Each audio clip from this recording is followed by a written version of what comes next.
กับสบายดีและสวัสดีเด้อพ่อแม่พี่น้อง FC เบิร์ดสุขุสุคนเนาะบอกว่าซีอยู่ภายในและก็ต่างประเทศก็ยินดีต้อนรับเข้าสู่ช่อง YouTube ของแม่สมหวังชาแนลโดยก็มาพบมาพ่อกับแม่สมหวังวันนี้ก็ ตอนสีสวยๆในจักหน่อยเนาะทุกคนโดยเมื่อนี้ก็มาทางหาซาเบียเนาะทุกคนโดยสบายดีเด้อเมื่อนี้ก็ พูดแหละเนาะกำลังสิออกเดินทางไปบ้านสาวเบียตอนนี้เนาะสาวเบียเพิ่นก่อนเนื่องจากว่ามีFC ไทยที่มาเยี่ยมยามเพิ่นเนาะโดยเขาก็ไปเบิ่งไปชมพร้อมๆกันเนาะว่า FC ไทยเขาไปด้วยฮะเขาไปเดี่ยวอยากไปด้วยใช่ไม่เหงานอนเหรอไม่ง่วงนอนเหรอไม่ง่ายมาสบายดี FC บ๊ายบายก่อนจังไปล่ะบ๊ายบาย ยิ้มหวานด้วย ใช้เขียวไปใช้วัดทางหน้านะเขียวดำหมดแล้วนี่ไอ้ไปไปเลย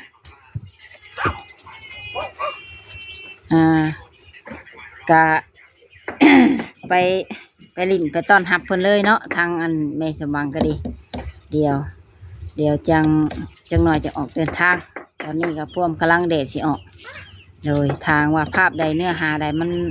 บ่เหมาะสมมันบ่สุภาพเนาะก็ต้องกราบขอโทษขออภัยเด้อทุกคนเด้อโดย แต่ในการถ่ายนี่เนาะก็สิได้ถ่ายให้เบิ่งแต่สาวโสดเนาะทุกคนส่วน FC เพิ่นบ่ประสงค์ออกคลิปเนาะทุกคนเพิ่นบ่สะดวกออกคลิปก็เลยสิถ่ายแต่ภาพสาวโสดให้เบิ่งโดยก็เพื่อบ่เป็นการชักช้าเสียเวลาเนาะ เฮาก็ได้สิได้เตรียมตัวออกเดินทางและก็ที่สำคัญเนาะก็ต้องกราบขอบคุณ FC ทุกท่านที่เข้ามากดเบิ่งกดชม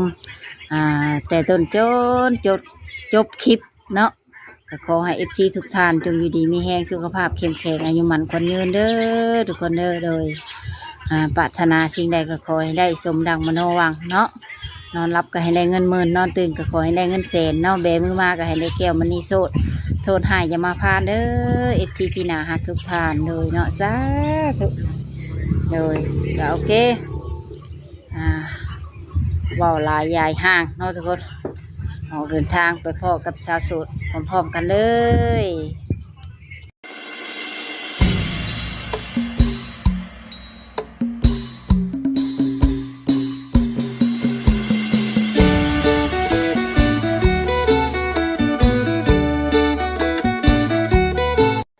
เราลองใส่แทนผ้าห่มได้เลยก่อนเขาลูกสาวเขาใช้บ่อยใช้เขาไปอยู่กรุงเทพ อันนี้ใส่แบบคลุมแบบอุ่นเนาะคือคุณนายแล้วตัว คือคุณนายทันทีเลยเขาเป็นหมอตอนนี้อยู่กรุงเทพโอ้อันนี้เราลองตัวนี้อีกลองใส่ดูถ้าใส่ได้หมดนี่จะดีใจมากอันนี้กระชับแล้วแต่นี่ประเภทยีนกันลมอันนี้ของลูกสาวตอนมีสาวหนาวเนาะหน้าหนาวเนาะโดยเฉพาะตอนเช้าอันนี้น่าจะพอดีดูท่าทางเนาะพอดีงามเลยโอ้สวยเลยสวยไหมเสือสวยหรือว่าคนสวย คนสวยกว่าโอเคเนาะโอเคดีแล้วอันนี้มากับความอุ่นตัวนี้แบบเราลองใส่ให้ดูสาวเบียร์ได้เยอะเลยจะได้หายหนาวอันนี้รัดรูปดีนะนี่สำหรับวัยรุ่นเลยเหมาะกับน้องเลยแต่ต้องใส่บวกให้ดูพอดี ไม่ต้องใส่บวกก็ได้ใส่บวกก็ได้อันนี้เข้ากันดีนะบางๆลองใส่ตัวนี้สิคือลูกเวลาตอนเขาเป็นสาวดิวเขาไม่เลิกใช้ผมก็เก็บไว้แต่ว่าเสียดายมันยังดีอยู่เนาะดีทั้งหมดเลยแมน ถ้าซื้อก็หลายตังค์เติบได้เนี่ยไม่รู้เท่าไหร่ เสื้อกันหนาวเดี๋ยวนี้คันโมลงฮอด200,000บ่ได้นุ่ง มันแพงแล้ว อันนี้ก็พอดีเนาะ สีชมพูหวานแหววเลย ใส่บวกดูสิโอ้ กะใส่มาถูกเลย เอออันนี้อีกเอามาหมดเลยของลูกคือนี่จะวัยรุ่นไหนลองใส่ให้ดูสิใส่เป็นทุกฤดูหนาวเลยใส่ได้หมดต้องสวม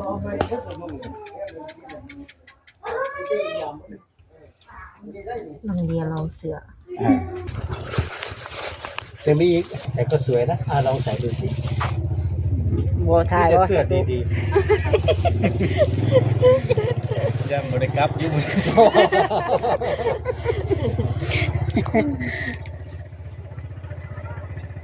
โอ้กระทันรัดจริงๆนะเป๊ะๆคุณเดียวกับลูกสาวแต่ตัวนี้เขาอ้วนใส่ไม่ได้อันนี้ก็สวย เสือแบบม่วง สวยแบบไม่รุ่นเลยทีนี้อีก ๆลายเนาะ นักทำหาก็ได้แต่นี่มันมีโลโก้นะ โอ้ อันนี้เป็นโรงเรียนที่ผมสอน ค่ะ ผมเป็นอาจารย์สอนที่นั่นมีโลโก้บุรีรัมย์พิทยาคม อันนี้ลองใส่ดูแต่ไปให้พี่ให้อะไรกันอันนี้เป็นโรงเรียนที่สอน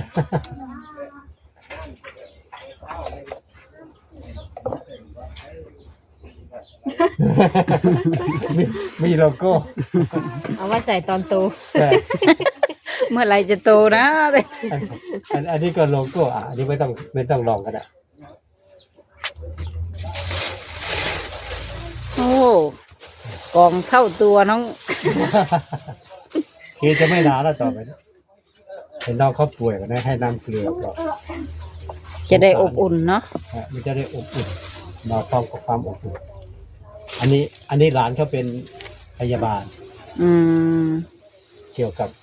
หมอต้องใส่เสื้อแจ็คเก็ต เสื้อคลุม กันหนาวกันลม กัน ใส่เสื้อแบบบ่เลือกเนาะ แบบใส่ตัวใดก็คือ ใส่ได้หมดเลยอ่ะ เสื้อเราคนขาวเนาะ โอเคอ่ะอันนี้วันนั้นเห็นใคร มันมีลาว นอนนั่งเฝ้าไข่หลานที่อยู่ในที่อันนี้น่าจะเป็นของหลานด้วยว่าเราก็ใส่ได้ลองดูสิ ถ้าใส่ไม่ได้ก็ให้ร้านเนาะ แบ่งกัน หลานน่าจะได้นะอันนี้ของแตงโมนะ แตงโม เคยใช้ไหมยี่ห้อแตงโม ไม่เคย ไม่เคย ชื่อก่อนนะ เพิ่งได้ยิน เราลองใส่ดูสิน่าจะกระชับอยู่เหมือนกันแต่ว่าอาจจะเล็กนิดหนึ่งพอดีเห็นที่นั่งเฝ้าไข้เรา น่าจะเป็นหลานก็ อืม ก็ใส่ได้เลยนะเนาะ พอดี พอดีเลย โอ้ชุดนี้ก็งาม ก็พอดีบ่เลือกเสื้อเนาะ โอ้ใช้ได้ อันนี้ก็สวยเนาะ สวย สวย เอาอีก โอ้ อันนี้ยัง กุ้มไปหลายปีเลย อันนี้ก็น่าจะได้ขับมอเตอร์ไซค์ขับเนาะ ได้ ลองใส่ให้ดูหน่อยอันนี้ซักหมดเลยนะไม่ต้องไปซักอีกนอกจากเสื้อใหม่2 ตัวอันแรก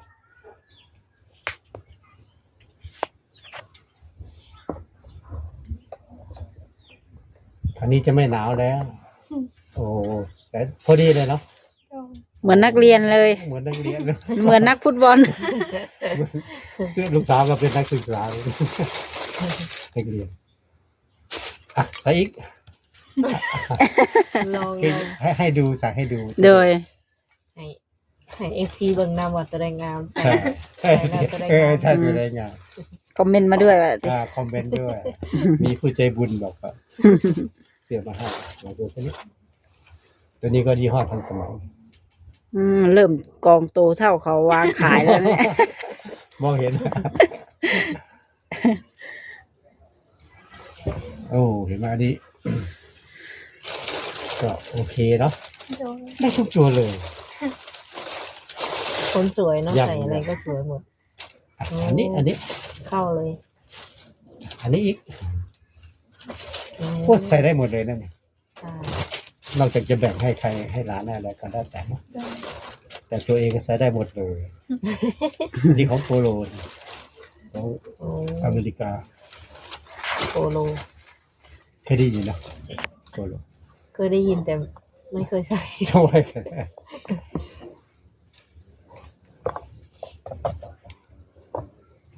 เสื้อลูกสาวเขาไม่ใส่แล้วไม่ใช้แล้วไม่รู้จะเก็บไว้ทำไมโอเคอันนี้ก็โอเคเนาะ ตัวนี้ก็หวานแววไปอีกแบบ สุดท้ายนี่ใส่เล่นใส่นอนใส่อะไร สุดท้ายท้ายสุด สุดท้ายสุดเป็นเสื้อบางแบบใส่หน้าร้อน อืม ใส่เล่นใส่นอน ไม่ต้องลองก็ได้เป็นนี้เฮ้ย เป็นชุดนอน เป็นชุดนอน เก็บไว้สัก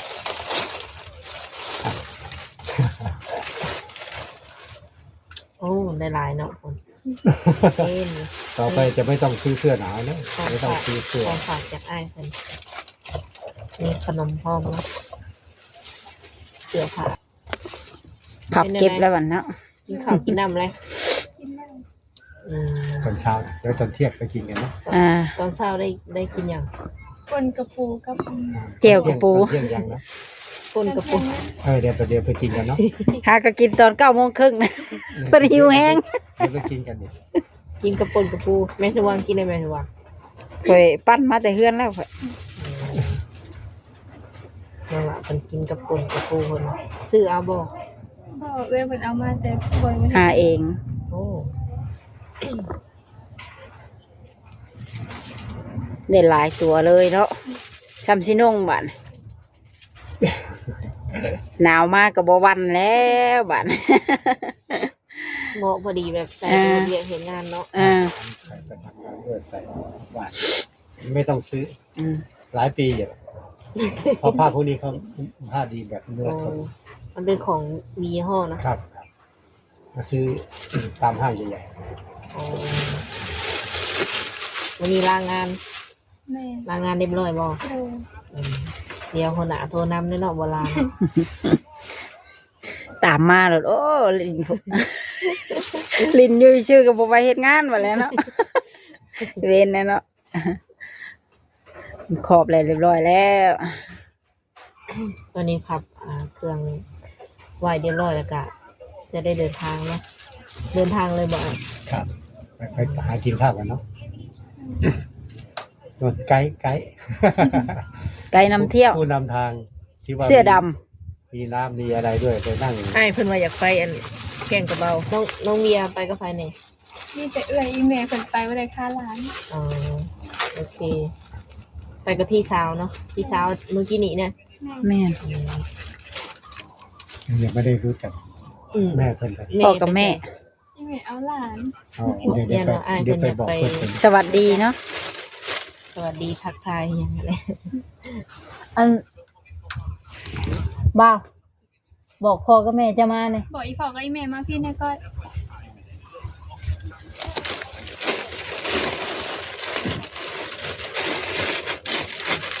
มันได้นอนให้น้ำเกลือตัวนี้ใช่ไหม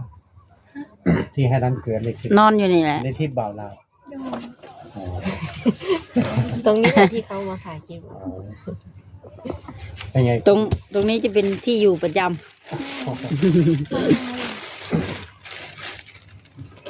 เป็นไงคุณชัยยุทธ เป็นจะได้บ้าง สวัสดีครับอ๋อคุณแม่วันนี้มาเยี่ยมน้องเขาเห็นลงในคลิปแบบป่วยก็เลย เอาเสื้อหนาวมาให้เยอะ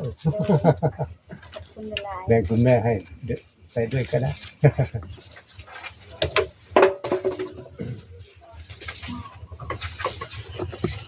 ว่าจะชวนไปกินข้าวนำกันไปบอก ส่วน กลัวจะไม่ไหว อะไร ไป นะ กลัวไม่ไหวอ้วก อ๋อ เป็นวินถ้าขึ้นรถแล้วเป็นวิน เมารถเมา อืมเมารถเนาะ เมาไปมาจะวางคนได้โชว์มือชมขึ้นก็จะได้พื้น อ๋อกันก็ เมาวันยังเมาอยู่ จำเป็นเนาะ ไปไม่ได้ เมารถ อืม แม่ไปไม่ได้ ซื้อมาฝากมันก็ได้ เอาน้องเบียร์ดูซิขนมอะไรน้องแกะดูสิ ก่แล้วจะมีกลิ่น มากินอยู่ ผลไม้ชนิดหนึ่งเห็นไหมใส่ทั้ง3 ชั้นเลย อีเมย์คุณมา นี่ โอ้ ได้กลิ่นไหม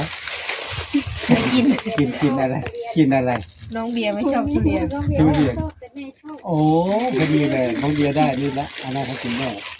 น้องเบียร์ได้เยอะแล้ว เพราะว่ามันกินเข้ารสขนมปังกินทุเรียน แม่ไม่ใคร แม่มาขาย แต่เป็นฟ้าโอ้ถ้าคนชอบทุเรียนดีเลยครับนี่ก็ไม่ชอบ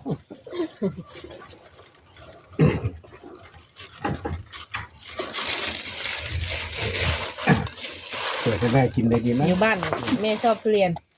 พ่อก็กินได้บอก อ๋อดีเลยดีเลย มันมีหลายรสครับพอดีผมทุเรียนน่าจะ เดาไม่ถูก ก็เดาไม่ถูกแต่ก็ดีละพี่ แต่ว่ายังมีคนชอบอยู่เนาะ ไม่มีรสชาติก็ดีอ่ะแกได้ไหม ถ้าไม่ไหวก็ให้แม่แกะอ่า ฟ้า โอ้ ให้แม่จับ รสทุเรียน แล้วเราลองชิมดูสิครับ น้องเบียร์เอาตังค์มาให้แม่นั่งใกล้ๆเลย กลิ่นหอมนะแม่นะขนาดเขาอัดไว้ในนี้อยู่เลย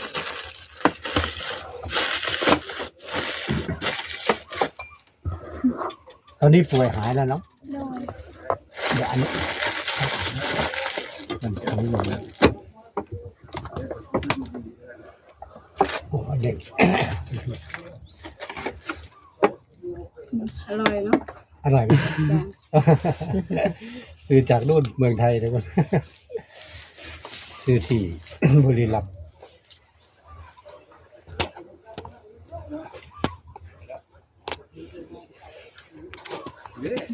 เสียดายเราไม่ได้ไปกินข้าวด้วยกันเนาะ โดย ยังเดี๋ยวจะพาน้องเบียร์กับพี่สาวใช่ไหม โดยพี่สาว พี่สาวไปด้วยกันเนาะ ขออนุญาตพา คุณแม่อนุญาตห น้ รือ อง เปล่า สาวไปกินข้าว ได้ โดย ไปหลายคนกับยูทูบเบอร์แล้วด้วย อยู่บ้านก็บ่มีน้ำกินติ ทอดไข่ทอดไข่มื้อเช้านี่ข้าว รสชาติเป็นยังไง หอมนะ หอมแบบมีรสนมพร้อมแล้วเนาะ แม่น ส่วนน้องเบียร์ ได้แต่แยง แกะนำก็บ่แล้วไม่ไหวอ่ะ ตลาดสิทธิ์ คนกินไม่ไหว นี่แหละที่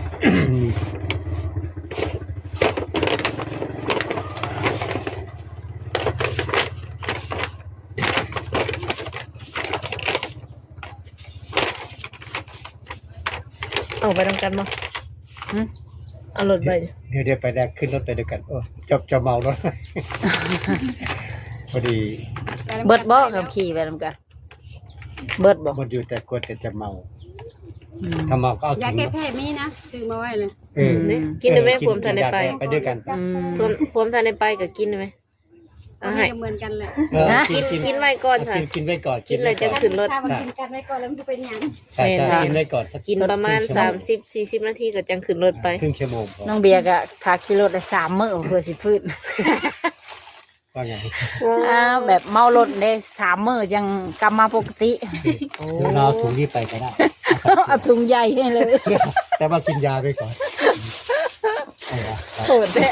เราปลอดภัยไว้ก่อน อันนี้ใส่แผ่นนะอันนี้ใส่3 ชั้นว่ากินมันแรงเอาเข้ามาในรถ อ่า น้องเขาจะไม่ได้กินในถุงยาง เดี๋ยวก็หายเดี๋ยวก็หาย ถุงใหญ่ให้น้องเบียร์เลย คนตัวเล็กชอบเป็นใหญ่ อ๋อเมารถก่อน เมารถนะ ลืมบอกให้กินยาไว้ก่อนแต่ไม่เป็นไรเดี๋ยวนั่นก็ได้ ไม่เป็นไรเราค่อยขับไปก็ได้ ใช่ก็ ไม่ไกลเท่าไหร่เนาะ ก็ไม่รู้ทุกคน ที อยู่ที่โชเฟอ บ่ ร์ บ่ อยู่ บ่ ที่ ไกลซะมื้อนั้นเนาะ บ่ไกล ไกล อ่า อันนี้20กว่าลัก อ่า อืม มื้อนั้น100กว่าเฮ้ย โอ้โหที่มาเกือบไม่ถึง วันนี้เวลาที่ก็เยอะอยู่เนาะเราก็ เยอะๆ ค่อยไปค่อยมา ห้า ก็ หก ได้ โมงเย็นนั่นแหละ วันนั้นเวลาน้อยเนาะทาง ก็เลยอยากรีบ ตั้งรีบเลยแหละ พี่เตรียมถุงไว้ให้แหละ เดี๋ยวต่อไปจะมาหาอยู่นอนอยู่แถวเซโน อ๋อที่พักมันใกล้ คุยกับน้องกุลกันว่า อีก2เม็ดเนาะ อืม น้องเบียร์กินไหมน้องเบียร์กะ กินกันไว้ก่อนรถเดินทางเข้าไปแล้วมันก็บ่ กิน อ้วก ไปก่อน นั่นเลยในคำเลยนั่นก็มาอ้วก บ่ กิน2 เม็ดกินเลยกินก่อนขึ้นรถครึ่งชั่วโมง กิ อน ย่าง 2เม็ดเลย แม่น้องเบียร์ กินกันเลยกินไม่เป็นไรยาแก้ห น้ วั อง ด เบียร์มีแฟนขับรถใหญ่ไม่ได้เลย บ่เป็นขับรถใหญ่ว่ะน้องเบียร์ขี่มอเตอร์ไซค์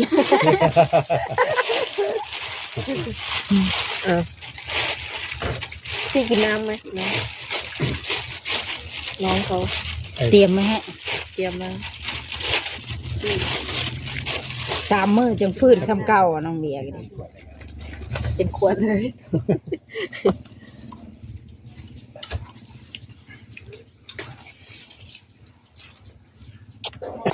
ว่าจะถ่ายตอนกินยาไปรี่กิน กินแท้หรือบอกกับโอ้ย ไปเลย เมื่อกี้มีรูปถ่ายอยู่ใบหนึ่งใช่ไหม มี อ่านแล้วส่งให้ ได้ได้ ให้พี่นะ เดี๋ยวหนูเช็คให้ว่ามันสวย มัน ไห อ ม ยู่ตรงไหน สวยไหม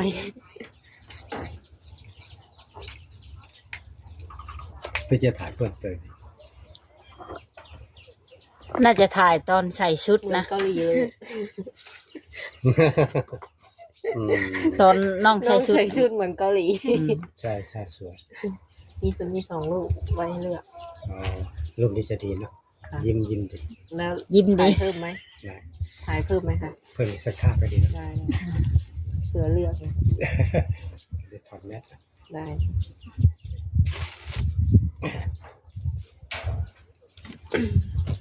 อ่ะโอเค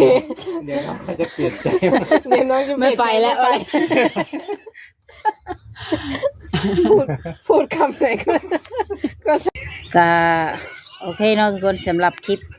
นี่ก็แมนได้ถ่ายให้เบิ่งแต่สาวโสดกับสิ่งของเนาะซึ่งเพิ่นก็ได้ของฝากจาก FC อย่างหลวงหลายเนาะทุกคน โดย ก็ต้องกราบขอโทษขออภัยเนาะที่บ่ได้ถ่ายFC ให้ FC ที่มาเยี่ยมยามให้ได้เบิ่งเนาะเนื่องจากว่าเพิ่นบ่สะดวกออกคลิปทุกคนเลยก็เลยถ่ายแต่สาวโสดให้เบิ่งโดยสำหรับคลิปนี้ก็สิได้ขอตัวจบคลิปไปเพียงเท่านี้ก็ไว้พบกันใหม่ในคลิปหน้าเนาะสำหรับคลิปนี้ก็สิได้กล่าวคำว่าสบายดีบ๊ายบาย